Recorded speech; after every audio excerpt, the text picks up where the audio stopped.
आज के इस विवाह समारोह में उपस्थित सभी दिव्यात्माओं, पूर्वजों, माताओं एवं बहनों,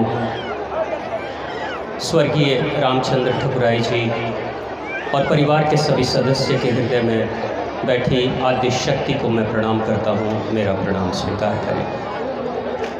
उपस्थित मंच में सभी आगंतुक, हमारे प्रहरी, पत्रकारगण, समाज के प्रबुद्ध वर्ग के लोग, आप सभी के इस कार्य को जो ठकुराई जी के माध्यम से आज यहाँ पे फलीभूत हो रहा है, निश्चित तौर से ये बहुत ही सराहनीय है। क्योंकि मैं देख रहा हूँ भारत में विवाह के नाम पर लाखों करोड़ों अरबों रुपए खर्च हो रहे हैं।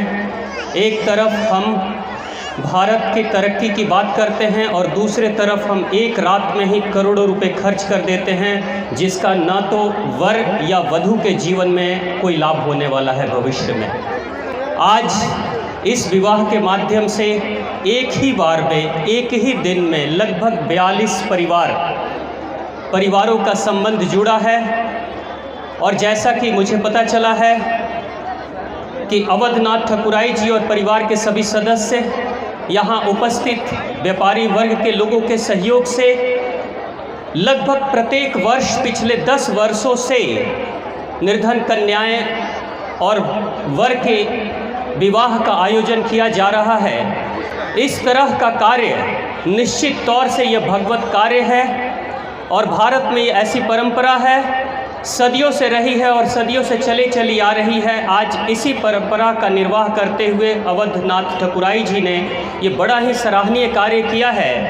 पूरे विश्व में कहीं भी इस तरह की कोई परंपरा नहीं है जहां कन्यादान किया जाता है। भारत की धरती पे कहीं कन्यादान हो रहा है तो उसके पीछे सबसे बड़ा कारण ये है, कन्यादान किसी स्त्री का दान नहीं होता है, कन्यादान उस शक्ति का दान होता है जो आद्य शक्ति के रूप में, कन्या के रूप में एक परिवार से दूसरे परिवार में जाती है और उस परिवार की वंश परंपरा को आगे की तरफ बढ़ाती है। और निश्चित तौर से मानवता ऐसे ही बढ़ते चली जाती है। यानी हमारे लिए, हम भारतीयों के लिए कन्यादान का अर्थ है कि हम नई वंश परंपरा को बढ़ाने के लिए हम अपनी ही शक्ति का दान कर रहे हैं। वो किसी स्त्री का दान नहीं है, वो किसी व्यक्ति का दान नहीं है। अवध ठकुराई जी के तरफ से मैं देख रहा हूँ लगातार, जब से मैं सुबह से आया हूँ, अवध ठकुराई जी लगातार चल रहे हैं। जो व्यक्ति जिनके सहयोग से इतना बड़ा कार्य हो रहा है समाज में, इतने बच्चों के जीवन का कल्याण हो रहा है, लेकिन उनके चेहरे पे देखने से कहीं लगता नहीं है कि मैं कोई महान कार्य, कोई बड़ा कार्य कर रहा हूं। इसलिए मैं चाहता हूं आप सभी भाई बहनों से कि एक बार अवध ठकुराई जी और परिवार के सभी सदस्य, व्यापार मंडल के सभी सदस्यों के लिए एक बार जोरदार तालियों से सबका स्वागत करें। और बहुत बहुत धन्यवाद। और माँ आद्य शक्ति से मैं प्रार्थना करता हूँ कि सभी वर और वधू का जीवन ऐसे ही संपन्न हो, आगे की तरफ बढ़ें, फूले फले और जीवन में आप एक उज्जवल भविष्य की तरफ आगे बढ़ें।